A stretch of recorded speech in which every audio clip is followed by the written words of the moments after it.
Collusion d'intérêts entre les groupes industriels, les opérateurs électriques et l'État.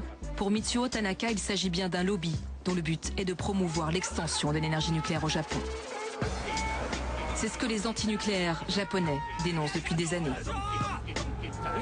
TEPCO, dis-nous la vérité.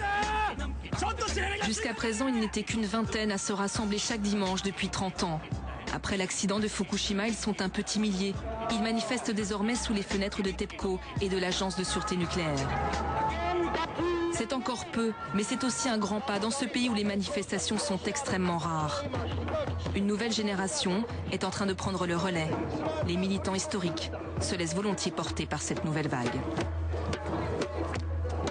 Ceux qui prêchaient dans le vide, il y a encore un mois, se sentent enfin écoutés.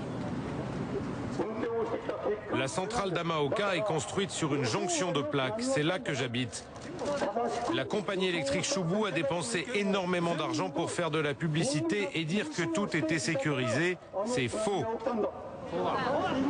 Yoshika Shiratori a 78 ans. Cela fait 30 ans qu'il dénonce les risques nucléaires au Japon. Et aujourd'hui, il n'en revient pas de voir autant de monde. Même si beaucoup restent à l'écart et observent les manifestants sans oser s'y joindre.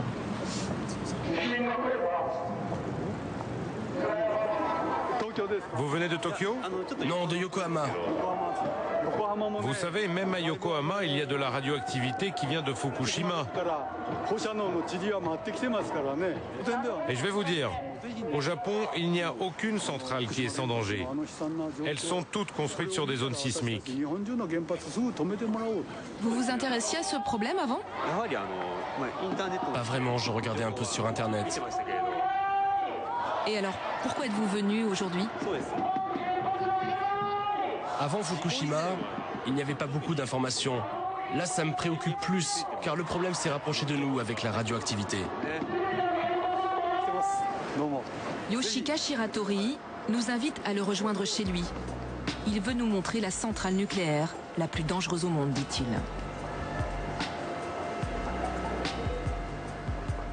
Direction le sud de Tokyo, à 200 km sur le littoral pacifique. Le pays, quatrième consommateur d'électricité au monde, compte déjà 54 centrales. 2 sont en construction et 12 en projet. Comme prévu, nous retrouvons M. Shiratori et l'un de ses compagnons de lutte. Tous deux ont entamé une procédure légale pour faire fermer la centrale de Hamaoka. Ils veulent nous conduire dans le musée de la centrale. Au sommet du bâtiment, la vue est imprenable. Le premier réacteur a été construit en 1976 sur le même modèle que Fukushima, même défaut de conception et même prise en compte du risque sismique minimal. À gauche, vous voyez, c'est la baie de Suruga. Et à droite, c'est l'océan Pacifique. Sous la terre, entre ces deux côtés, il y a une limite de plaques qui passe ici exactement. La centrale est construite précisément sur cette jonction de plaques. Et on dit que cette jonction de plaques pourrait être l'épicentre du grand tremblement de terre que l'on redoute dans la région de Tokai. Mais pourquoi est-ce qu'ils ont construit la centrale ici? Je ne sais pas, c'est de la folie. Tous les experts sismiques disent que c'est de la folie. Le musée du nucléaire ne finit pas d'étonner M. Shiratori avec ses lumières clignotantes et ses dessins naïfs. Il reçoit 200 000 visiteurs par an et de nombreuses classes. Quand il était conseiller préfectoral, il avait eu connaissance de plusieurs incidents dans la centrale. En 2009, un tremblement de terre avait endommagé un des réacteurs. Je me souviens qu'il y avait eu une fissure là, juste en bas du réacteur, et une coupure d'électricité. C'est un modèle de taille réelle de la centrale numéro 3 de Hamaoka. Ça, c'est le réacteur principal où l'on met les combustibles. Ce sont les mêmes fabricants que ceux de la centrale de Fukushima. Les entreprises Toshiba et Hitachi, les mêmes ingénieurs, les mêmes personnes, et ils ont fait les mêmes erreurs. Après 5 ans de bataille juridique, 2 des 5 réacteurs ont été fermés. Shibu, la compagnie électrique propriétaire de la centrale, n'a pas pu prouver sa capacité à résister à un séisme de forte envergure. Monsieur Shiratori veut nous montrer pourquoi.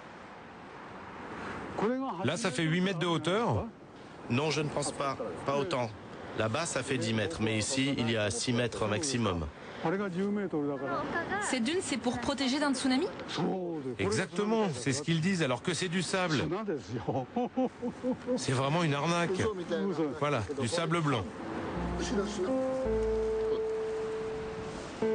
Un 6e réacteur devait être construit dans les prochains mois. Le projet est arrêté, mais pour M. Shiratori, ça ne suffit pas. La centrale est une menace, dit-il, pour le million de personnes qui habitent dans un rayon de 30 km et pour cette côte du Pacifique, l'une des plus belles réserves de pêche du Japon. La mer pour les surfeurs, les enfants, les pêcheurs. Je veux qu'elle reste comme cela. Il faut vraiment que la centrale cesse de fonctionner dans un endroit aussi dangereux.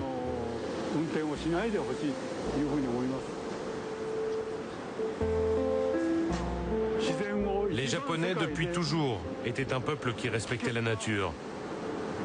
Mais maintenant, le Japon est devenu le pays qui met le plus nos vies en danger. C'est dommage.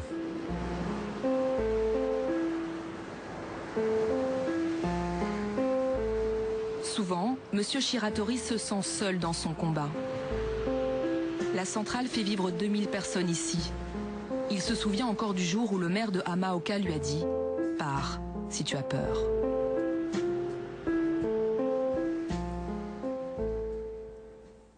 Bonsoir Stéphanie. Bonsoir. Bonsoir. Vous rentrez du Japon. Alors on comprend bien à travers votre reportage les difficultés que vous avez eues d'obtenir des informations fiables sur ce qui se passe à Fukushima. Mais ce qui est frappant aussi, ce sont ces Japonais qui n'arrivent pas à parler avec leurs proches, qui travaillent sur la centrale. Comment l'expliquer ? En fait, c'est comme si cette centrale était un monde à part, un monde clos, et que les travailleurs qui y vont depuis le 11 mars ne voulaient pas et ne pouvaient pas communiquer. Pourquoi est-ce qu'ils ne peuvent pas? Parce qu'il faut savoir que la plupart de ces travailleurs sont en fait embauchés par de petites entreprises. 90% du personnel des centrales travaillent en fait pour des sous-traitants. Donc, ils ont peur de perdre leur emploi. Ils y vont, sont-ils volontaires, sont-ils bien payés? On ne sait pas, il y a beaucoup de rumeurs qui circulent. Mais ce qui est certain, c'est qu'ils ne veulent pas parler parce que leur employeur ne les autorise pas. Et s'ils le feraient, ils perdraient leur emploi. Les liquidateurs. Hein. Les liquidateurs. Et ensuite, la deuxième raison, c'est que sans doute, ils ne veulent pas eux-mêmes parler. Parce que justement, ce nom de liquidateur, aujourd'hui, devient presque synonyme de pestiféré.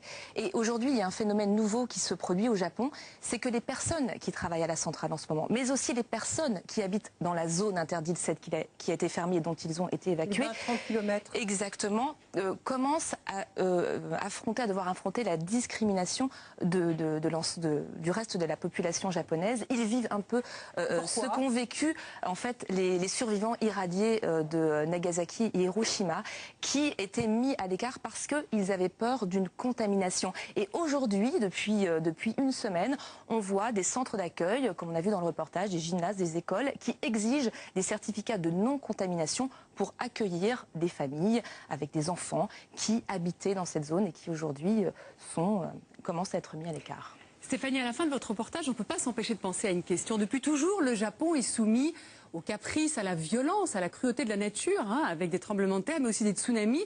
Tsunami, d'ailleurs, c'est un mot japonais. Question toute simple, comment est-ce qu'on a pu construire des centrales nucléaires sur cette terre ?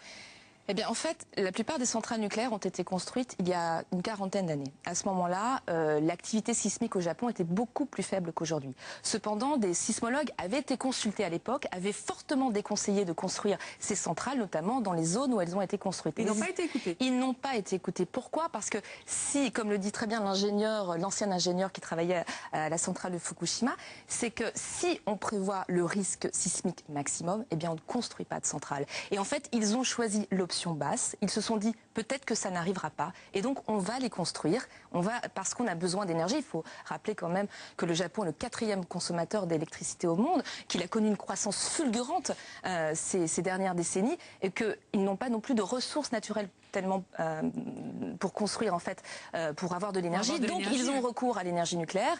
Ils ont communiqué pendant des années pour dire c'est une énergie qui est sans risque. Et aujourd'hui, le Japon découvre que non, il y a un risque. Et un risque majeur et la population commence à en prendre conscience. On le voit dans votre reportage d'ailleurs. Merci Stéphanie. Merci.